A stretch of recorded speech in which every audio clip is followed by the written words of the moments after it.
todos conocemos algo de la historia del golpe de Estado y régimen militar, pero con este reportaje queremos dar a conocer de primera mano lo que se vivió en la época. En 1970 estaba la democracia versus el comunismo marxista. El comunismo marxista vio la oportunidad de tomarse al Estado chileno a través de la vía democrática por su principal representante, Salvador Allende. En 1964, Eduardo Frei pavimentó el camino para la introducción del marxismo, y cuando Allende fue elegido presidente, muchas de las personas se fueron del país. Las críticas del gobierno de Allende. Logró tener el 90% de la estatización de la banca por la compra de acciones, la nacionalización del cobre. Otras obras fueron el acceso a viviendas, la repartición de medio litro de leche diario a los niños y un mayor gasto en educación. La vía chilena del socialismo. Se quería estatizar todo a través de la democracia. Los partidos que apoyaban esto iban por la vía armada, pensando que ayudaban a Allende, pero solamente hacían que se aproximara más el golpe de Estado. La reforma agraria. Los antecedentes. Comienza en el gobierno de Jorge Alessandri. La reforma agraria es un conjunto de medidas políticas que buscan cambiar la estructura de la propiedad agrícola, con el objetivo de mejorar la situación socioeconómica de los campesinos e incrementar la productividad. Allende la profundiza en un 32%, lo que lleva a la toma de fondos a la fuerza, por lo que se enviaba al CORA, la Corporación de la Reforma Agraria, para la distribución de las tierras. Estados Unidos cortó los flujos de dinero en el gobierno de Allende, donde los préstamos internacionales disminuyeron, originando un desabastecimiento. Además, en el año 1972 aumentó la inflación en un 260%, un mayor gasto público. Se realizó un boicot de comerciantes, es decir, un acaparamiento de los productos por parte de comerciantes y agricultores. Esto hace que aparezca lo que es el mercado negro, que vendía productos de primera necesidad a un alto precio. En síntesis, hasta 1973 había efervescencia social y política, al borde de una guerra civil. Esto genera la conspiración, iniciada por la Armada, Fuerza Aérea, Carabineros y el Ejército, a cargo de José Toribio Merino, Gustavo Ley, César Mendoza y Augusto Pinochet. Así, el martes 11 de septiembre se realizan pequeños golpes en sus instituciones, toma de puertos y edificios gubernamentales, entre ellos un bloqueo de la moneda, en el cual se le comunica a Allende que debe renunciar a la presidencia. Allende se niega, lo que da inicio al bombardeo de la moneda. Así, Allende en uno de los salones terminó con su vida, no sin dar un último mensaje por radio. Esta será seguramente la última oportunidad en que me pueda dirigir a ustedes. La Fuerza Aérea ha bombardeado las torres de Radio Portales y Radio Corporación. Mis palabras no tienen amargura sino decepción, y serán ellas el castigo moral para los que han traicionado el juramento que hicieron. Una vez instalada en el poder, la Junta de Gobierno, a través de un mando militar, justificó su acción aduciendo la ilegitimidad en que habría incurrido el gobierno al no respetar los derechos constitucionales, crear un ambiente de caos y propiciar una lucha de clases. La principal característica fue la violación de los derechos humanos, en el cual hubo una política represiva con el fin de refundar Chile. Pinochet repitió que no le temblaría la mano para poner orden en el país. Su lógica era que se estaba librando una guerra contra el marxismo con muertos a ambos lados. Un tercio de su mandato estuvo dado por el estado de sitio y otro tanto en estado de emergencia, con fuertes restricciones, censura a la prensa, sin partidos políticos y un sistema judicial muy debilitado. La democracia es el mejor caldo de cultivo a los comunistas. Y este gobierno chileno hoy repudia al comunismo, con todas sus letras.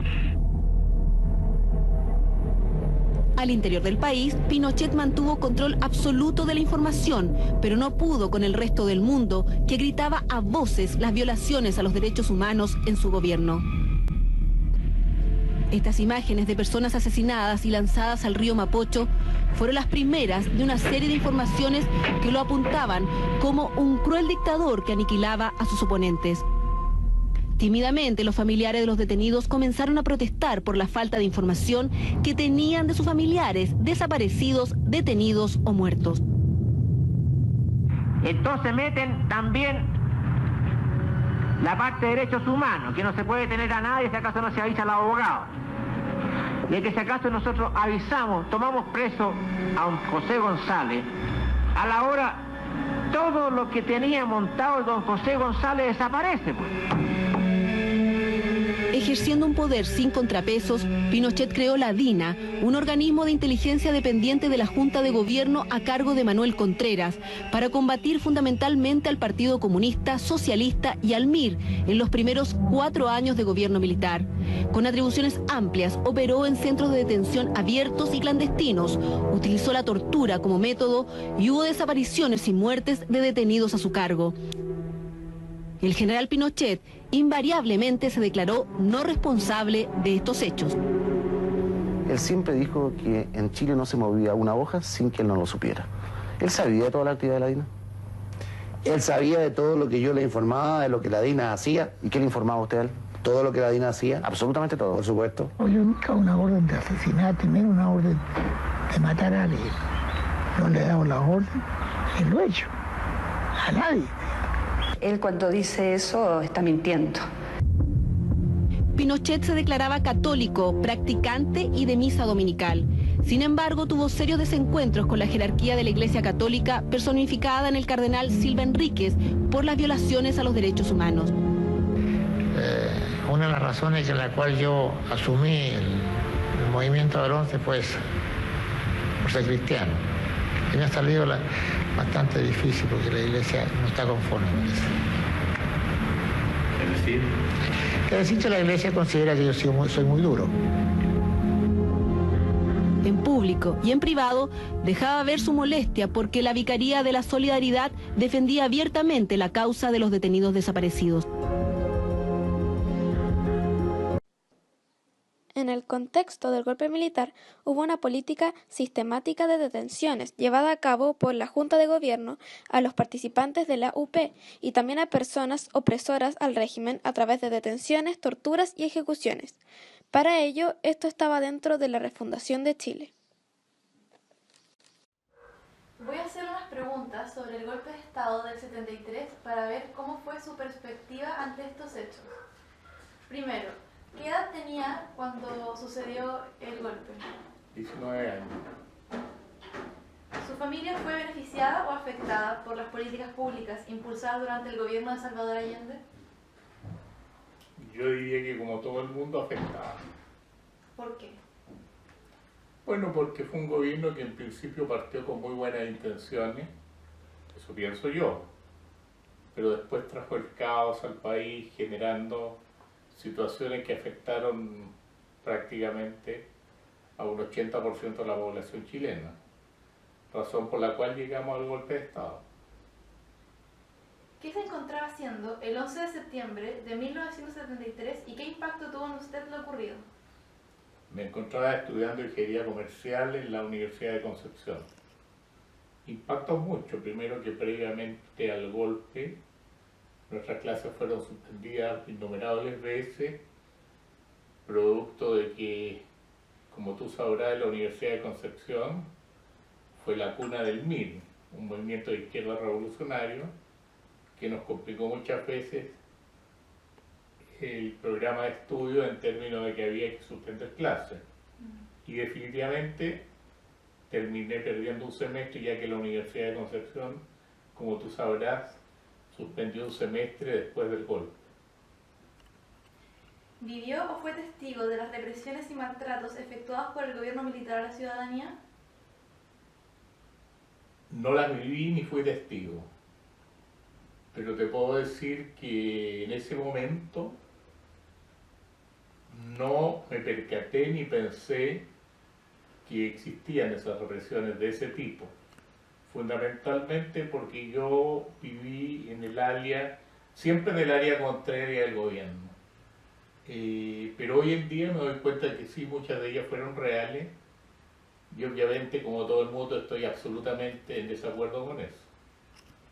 ¿Usted o su familia se vio beneficiado o afectado por la reforma agraria?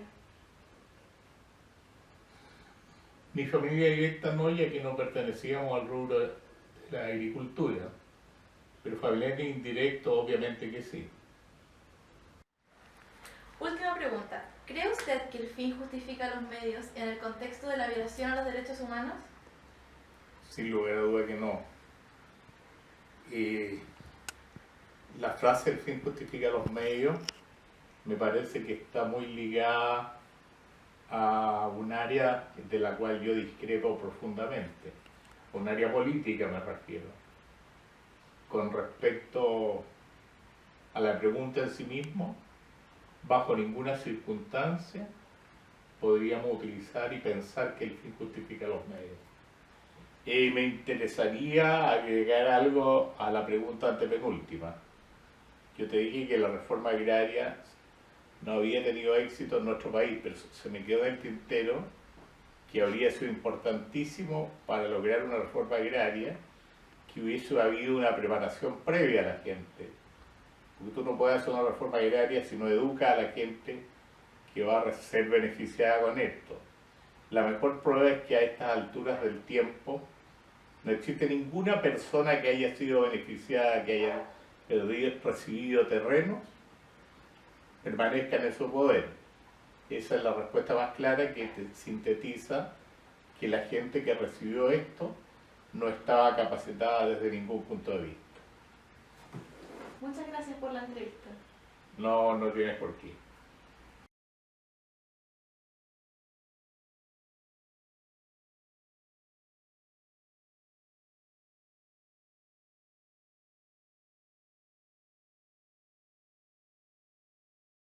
¿Cuántos años tiene? 78 años cumplidos. ¿Fue miembro de algún partido en la época de la dictadura? Desde siempre, desde los 17 años, o sea, hace 61 años, soy miembro del Partido Socialista de Chile. Ya voy a hacer unas preguntas respecto a el contexto de la dictadura militar. ¿Vio el desabastecimiento en el gobierno de Allende? Lo hubo, pero fue provocado. ¿Por qué? Fue provocado por los especuladores que guardaron los productos. De hecho, te voy a dar el ejemplo solamente de que el día 12 aparecieron todos los productos. ¿Qué significaba eso? ¿Y por qué en las carreteras, en los campos, había camiones de leche botados? ¿Qué recuerda sobre la reforma agraria? La reforma agraria empezó por los años 61, con Alexander primero, que le llamamos la reforma agraria de macetero. Los territorios eran muy pequeños. Claro, no era importante. Después, en tiempo de Frey, fue más importante y se creó el organismo estatal para eso. Y en el tiempo de Salvador Allende continuó eso y continuaron tomas, que ya las fuerzas que componían la Unidad Popular, entre ellas el MIR, se empezaron a tomar los campos. Los campos de más de 50, 60 hectáreas. ¿Cuál fue su reacción cuando se enteró del golpe militar? Bueno, mi reacción fue de mucho temor porque nosotros ya esperábamos el golpe. Acuérdense que el día 29 de junio del 73 hubo un ensayo de golpe que se llamó el Tancazo, donde un regimiento se levantó y atacó la moneda. Y la moneda se defendió con fuerzas leales, del ejército también y de carabineros, con algunos muertos. Por lo tanto, nosotros estábamos más o menos preparados de que iba a haber un golpe. No previmos que iba a ser muy sangriento. Yo soy profesor de historia y más o menos advertí ello. Y cuando más me di cuenta de ello fue que estaba yo a 2 cuadras de La Moneda cuando se produjo el bombardeo a La Moneda. En ese momento reaccioné como profesor de historia y dije, si estos son capaces de matar al presidente, de destruir la historia de Chile con bombas, esto es a muerte total. ¿Recuerda a los Patrias de Libertad? ¿El grupo? Sí, cómo no lo iba a recordar. Patria y Libertad fue un grupo ultra fascista que ni siquiera tenía que ver con los partidos de izquierda, de derecha. Eran ultra de derecha que se formaron como grupo de choque. ¿Cuál es su opinión sobre la violación de los derechos humanos? Bueno, la violación de los derechos humanos es repudiable siempre. ¿Se dio? Se dio, por supuesto que se dio, pero sí hubo muchos muertos. Con el golpe militar hubo muchos desaparecidos, y muchos muertos, y muy sangrientos. Respecto a la economía y la forma de vida, ¿fue necesario el golpe? Yo creo que no. Ahora, se preveía que el golpe iba a venir porque Allende cumplió con lo que había ofrecido y cumplió muy rápido. O sea, en el primer año se nacionalizó, se estatizó la banca. Ningún banco quedó como banco particular. Todo pasó a mano del Estado. Nacionalizó el cobre, que fue el sueldo de Chile, dijo él. Y efectivamente Chile vive del cobre. Así que, como todo eso fue muy rápido, se adelantó el golpe. Se adelantó el golpe porque el golpe estaba previsto desde antes que asumiera Allende. Cuando salió Allende elegido, ya el golpe estaba programado. De hecho, hubo un atentado y mataron al comandante en jefe en ese momento. En su papel como miembro del Partido Socialista, ¿cómo se vio perseguido por el gobierno? Bueno, yo tenía la muerte segura si me hubieran agarrado. Yo tenía un cargo importante del gobierno en el campo de la cultura. Era subjefe y jefe del Departamento de Cultura y Publicaciones del Ministerio de Educación, que posteriormente con la Junta se llamó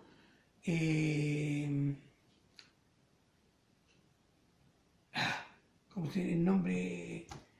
Como militar. Sí, militar. Delegación, como no. Una cosa No, se llama... No importa. Sí. Después me voy a acordar. Y ahora es el Ministerio de Educación, de Cultura. El mismo servicio yo lo dirigí con 30 años. Había ganado Viña del Mar como músico y estaba, como dicen, en la pizarra verde y me eligió a mí como jefe de cultura. Claro, y en ese momento fue exiliado en el momento, ¿cómo escaparon? ¿Cómo se dio No, eso? yo no pude llegar nunca más a mi casa.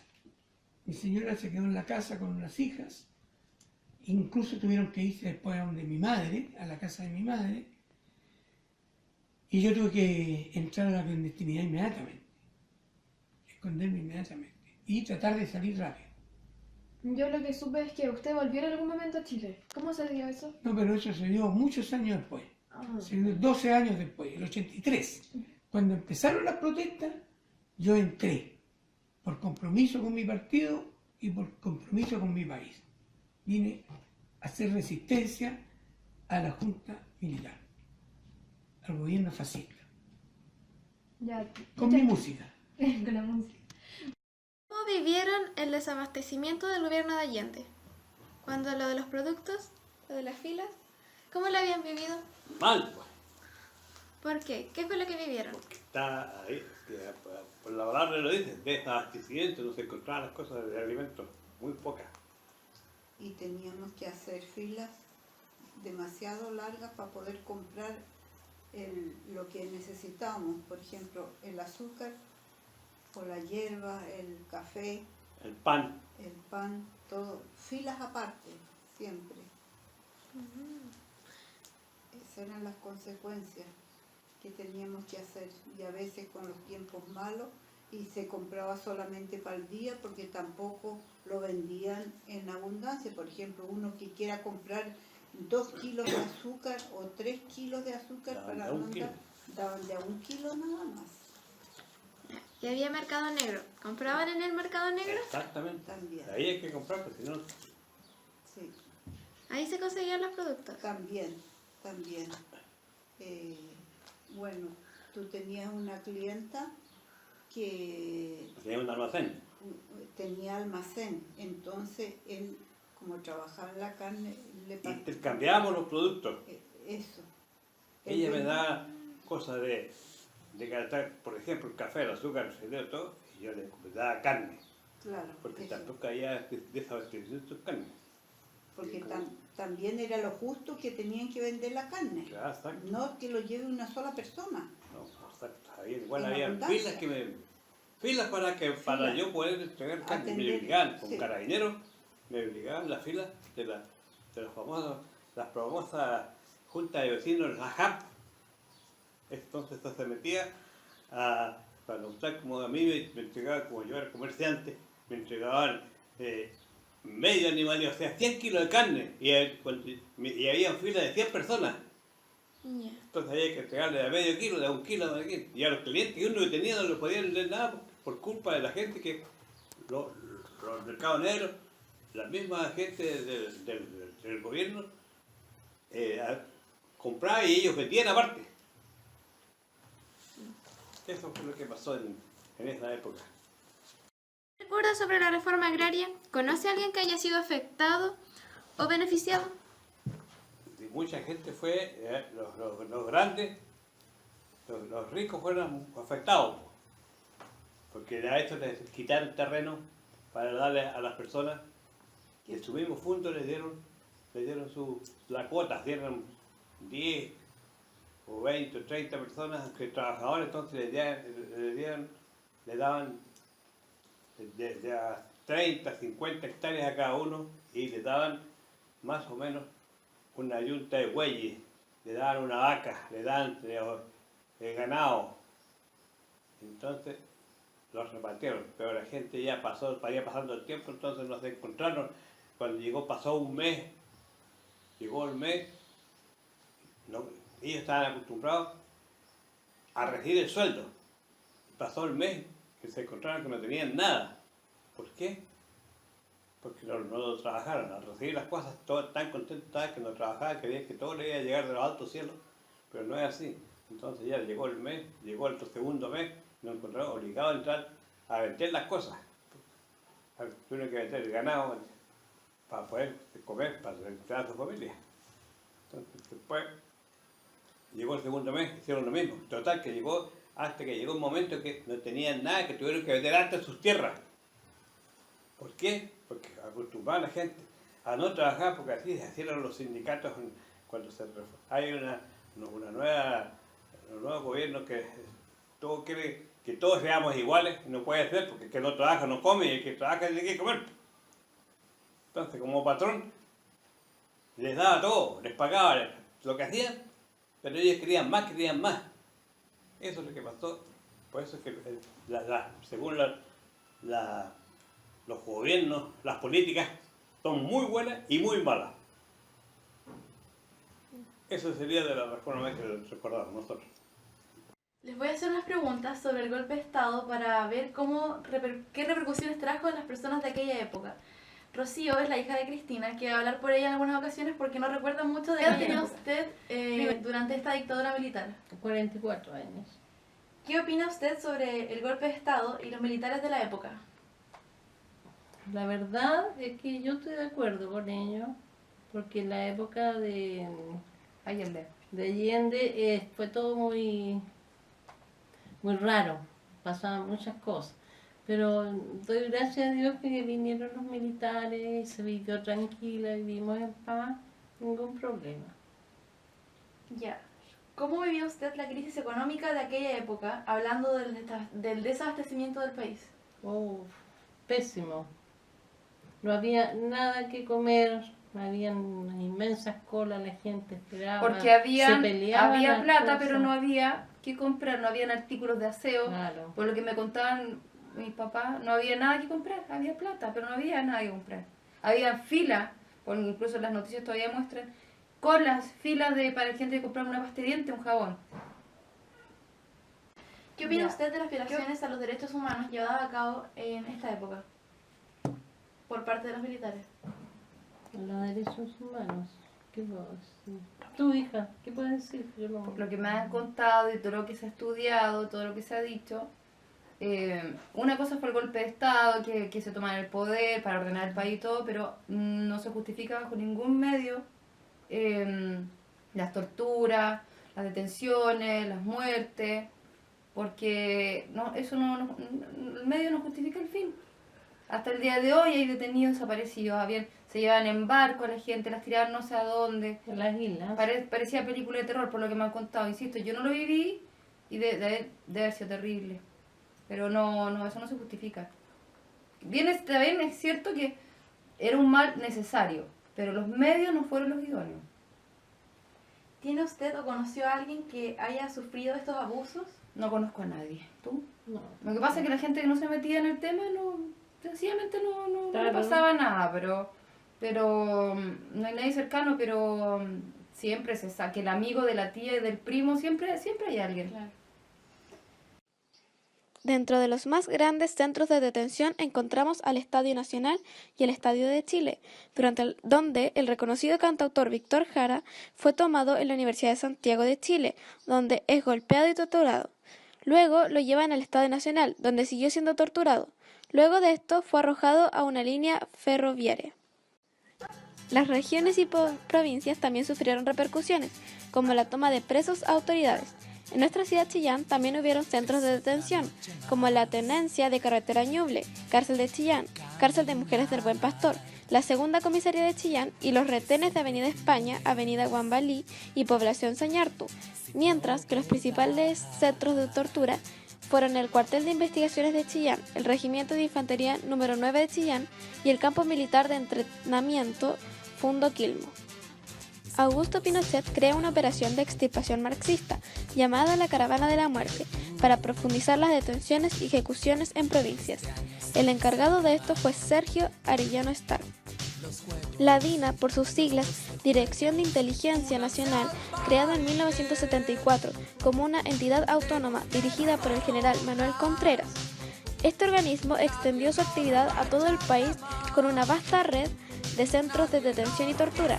Algunos campamentos de prisioneros fueron Pisagua, Chacabuco e Isla Dawson. Otros centros de interrogación y tortura a cargo de la propia DINA, siendo las más importantes Villa Grimaldi, Londres 38 y José Domingo Cañas. La instalación de estos centros da cuenta de la existencia de una política sistemática de represión a la población civil durante este periodo. Numerosos son los testimonios de personas que sufrieron apremios ilegítimos y torturas durante su detención. Muchos padecieron violencia psicológica y física como consecuencia de un estado de ánimo social poco proclive al respeto. Augusto Pinochet cambia la DINA por CNI, ya que será más selectiva. Uno de sus líderes fue Álvaro Corbalán, y su misión era quitar dos frentes guerrilleros, Frente Patriótico Manuel Rodríguez y el Frente Lautaro, las cuales tenían por objetivo sacar a Pinochet del poder. Todas sus acciones, como el asalto de bancos, robo de abarrotes para dar a poblaciones, fue a través de la violencia. La Iglesia Católica fue una defensa muy fuerte de los derechos humanos, como Raúl Silva Enríquez, que siendo cardenal fue intocable para Pinochet. Crea el Comité Pro Paz y un Comité de Defensa Legal, la Vicaría de la Solidaridad, institución de abogados pagados por el Vaticano y la Iglesia Católica, llevando a cabo recursos de amparo. Bueno, como conclusión a este trabajo, queremos dejar en claro que el gobierno militar fue un avance para el país en el ámbito económico, fue alabado internacionalmente y llamado el milagro económico chileno. El resultado más significativo fue la disminución de la tasa de inflación, que en el año 1973 había alcanzado un 500% y en 1981 bajó solo un 9%. En cuanto a lo social, el golpe militar, carabineros y la policía secreta dejaron huellas imborrables en nuestra historia, que en las agrupaciones de familias de detenidos desaparecidos son heridas que nunca sanaron. En cuanto a nuestra política, a pesar de aún mantener la Constitución de 1980, lentamente ha sido reformada y estos 30 años de democracia demuestran el avance que va en constante progreso. Con la elaboración de este reportaje, aprendimos a valorar la dicotomía de las opiniones y apreciar hechos históricos que hacen el país en el que vivimos hoy en día. Muchas gracias.